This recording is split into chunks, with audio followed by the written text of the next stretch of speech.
Assalamualaikum warahmatullahi wabarakatuh.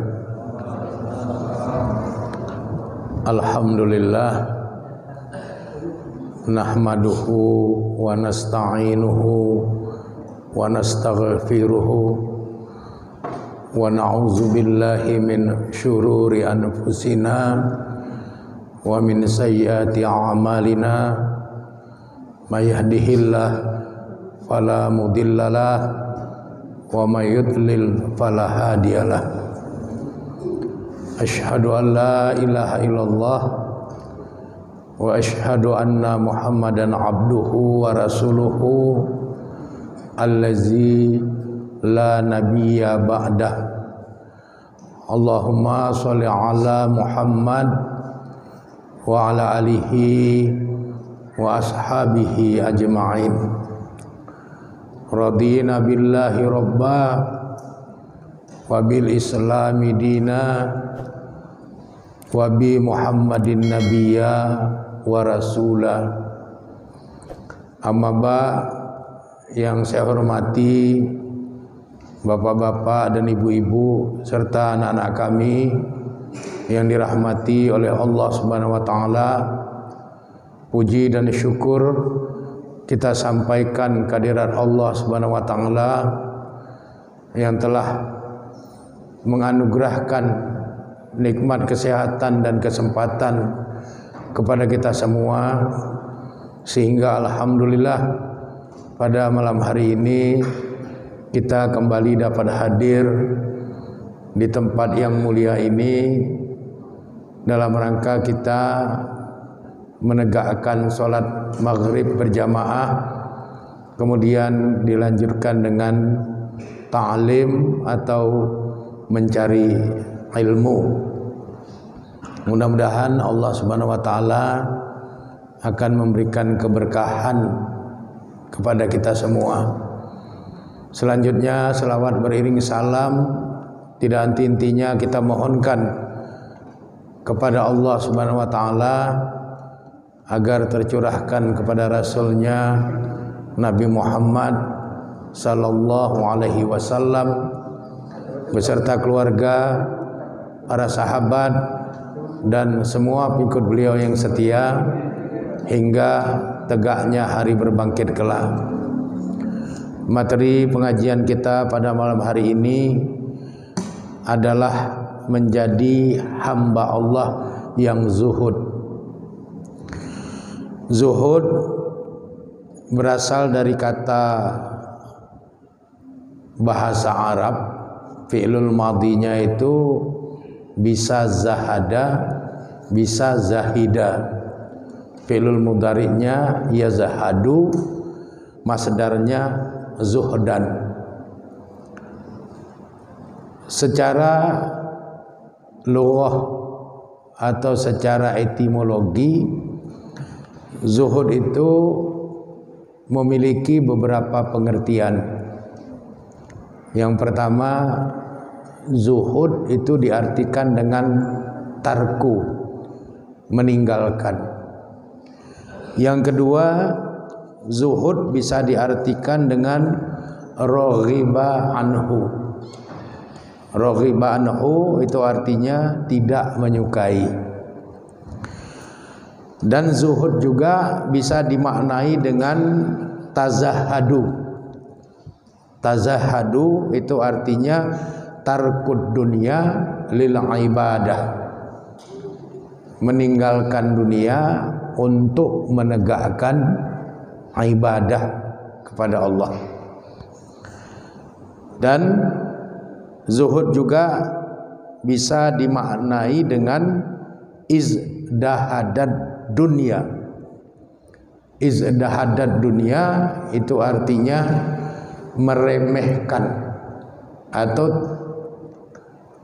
menganggap dunia ini tidak ada harganya bila dibandingkan dengan kehidupan akhirat. Itu pengertian zuhud secara etimologi, secara lughawiyah menurut bahasa Arab.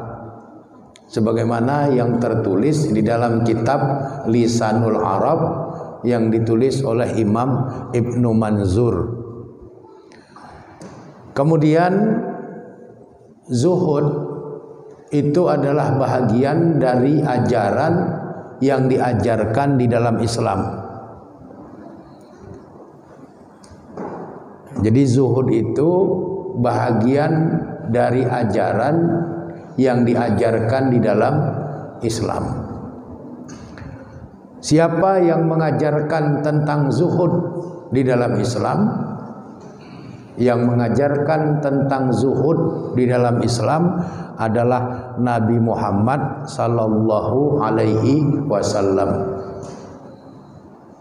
Jadi memiliki sifat dan bersikap zuhud itu sunnah Nabi sallallahu alaihi wasallam.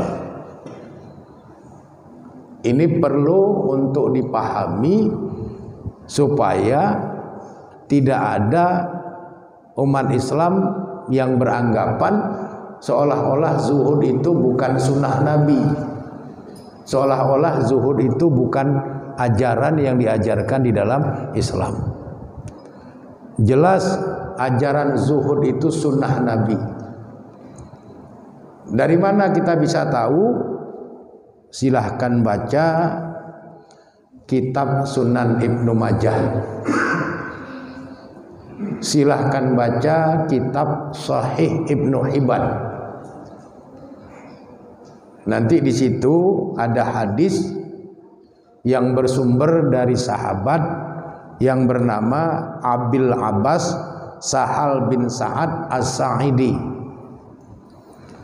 Jadi pada suatu hari sahabat Abil Abbas Sahal bin Sa'ad As-Sa'idi ini berkata kepada Rasul, faqala ya Rasulullah sallallahu alaihi wasallam, wahai Rasulullah sallallahu alaihi wasallam, kata Abil Abbas, dullani, tunjukkanlah kepadaku ala amal, atas suatu amal, iza amiltuhu, yang apabila amal itu aku lakukan, ahabbani Allahu,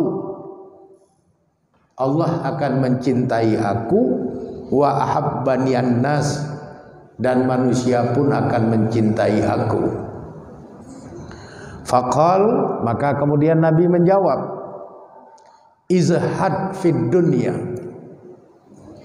zuhudlah terhadap dunia, yuhibbukallah, niscaya Allah akan mencintaimu, wazhad fima indan nas, dan zuhudlah terhadap apa yang ada pada manusia,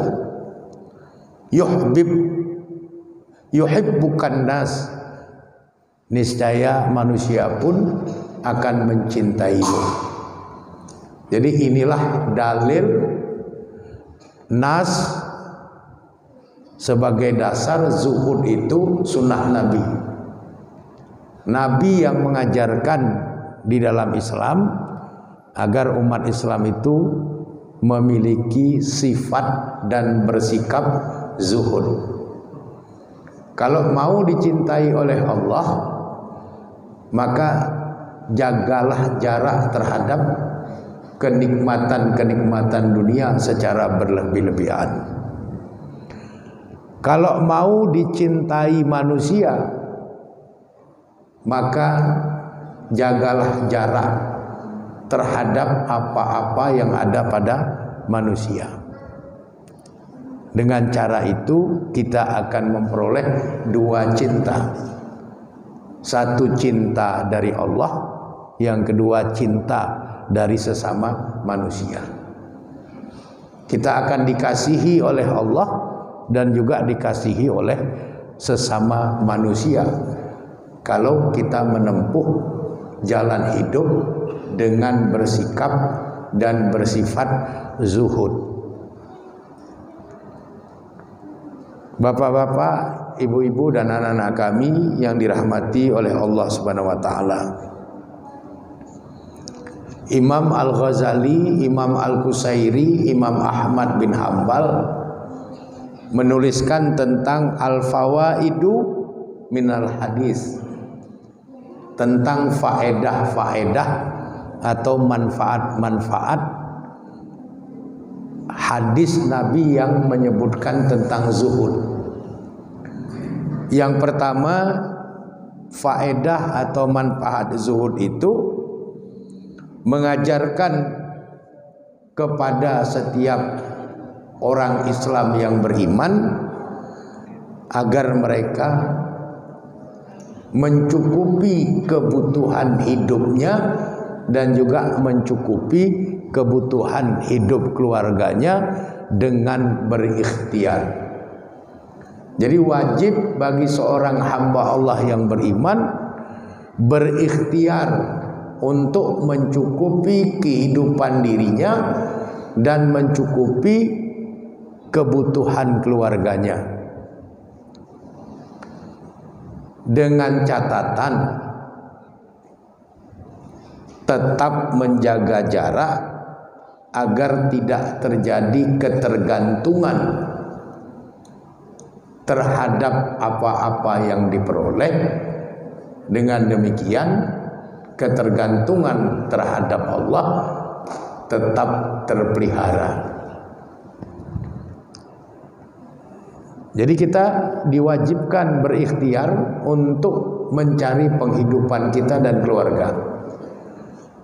Kalau apa yang kita cari sudah kita dapatkan, janganlah kemudian kita menjadi tergantung terhadap apa-apa yang sudah kita dapatkan itu. Jangan kita diperbudak oleh apa yang sudah kita dapatkan itu.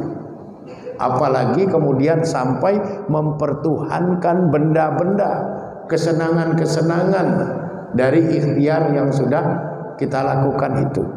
Tetap kita harus menjaga jarak dengan semua itu, dan ketergantungan kita hanya kepada Allah. Allahus Somad. Allah tempat kita meminta, Allah tempat kita menggantungkan harapan, Allah tempat kita mengadu dan sebagainya. Jadi itu tidak boleh bergeser. Kemudian yang kedua, faedah dari hadis itu, hadis tentang zuhud itu sekaligus mengajarkan tentang qanaah,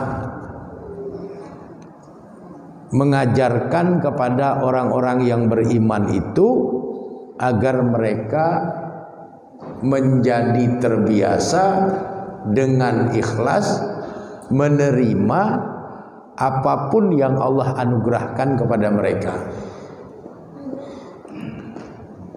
Diberi banyak disyukuri, diberi sedikit bersabar,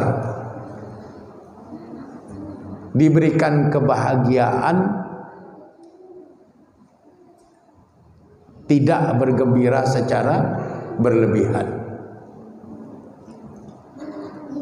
diberikan penderitaan tidak berkesedihan berkepanjangan.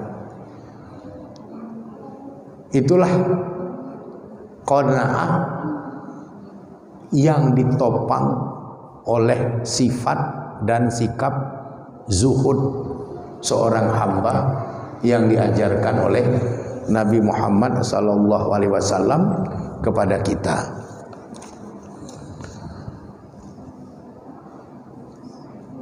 Kemudian zuhud itu memiliki ciri-ciri,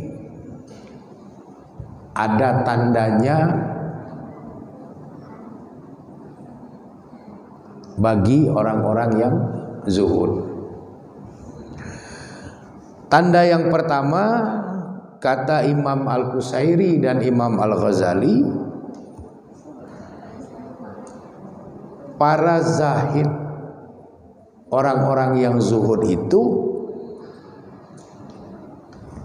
selalu menempuh jalan hidup sederhana dan bersahaja, tidak bermewah-mewahan, tidak bermegah-megahan, dan tidak berlebih-lebihan. Itu ciri pertama zuhud, hidup dalam kesederhanaan dan kebersahajaan.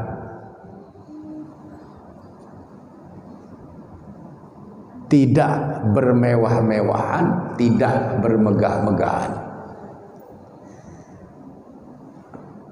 Jadi zahid, orang yang zuhud itu dia punya banyak harta,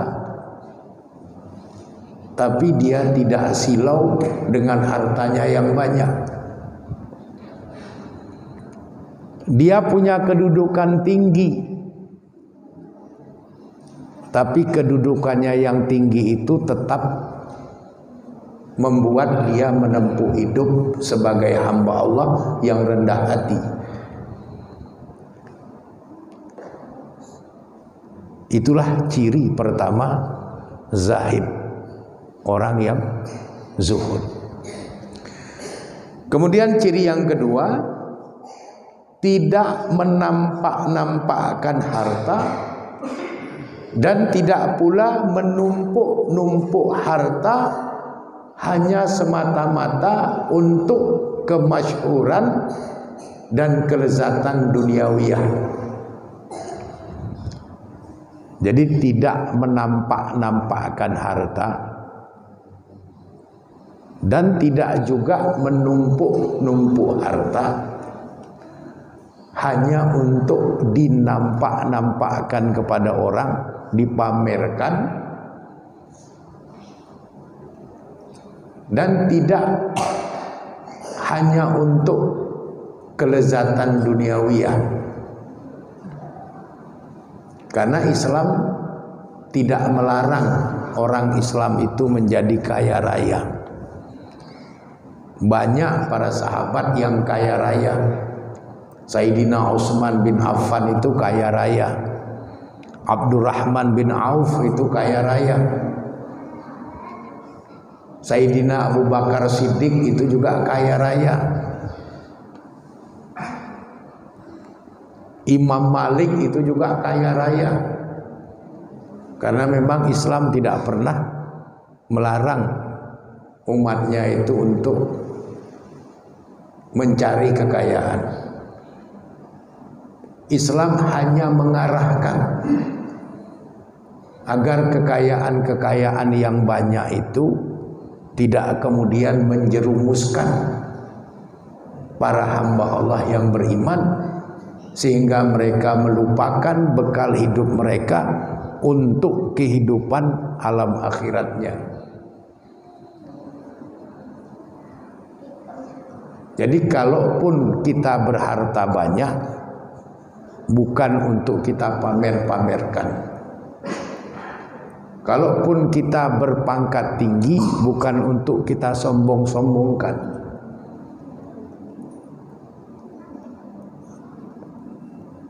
Dan harta kita yang banyak tidak semata-mata kita gunakan untuk kelezatan-kelezatan duniawiyah, tapi kita bisa mengelolanya secara profesional dan proporsional. Profesional itu artinya bisa menata dan mengelola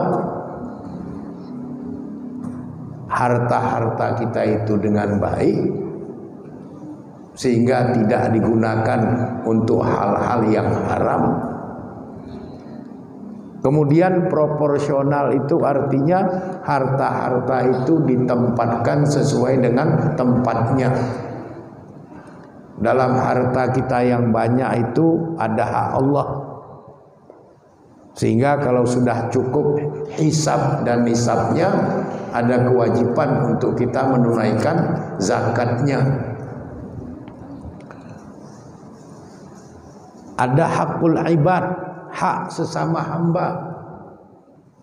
Kalau ada orang fakir, ada orang miskin, berinfaklah kita, bersedekahlah kita.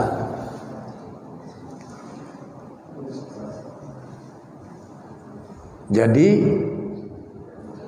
zuhud itu bukan melarang kita untuk kaya,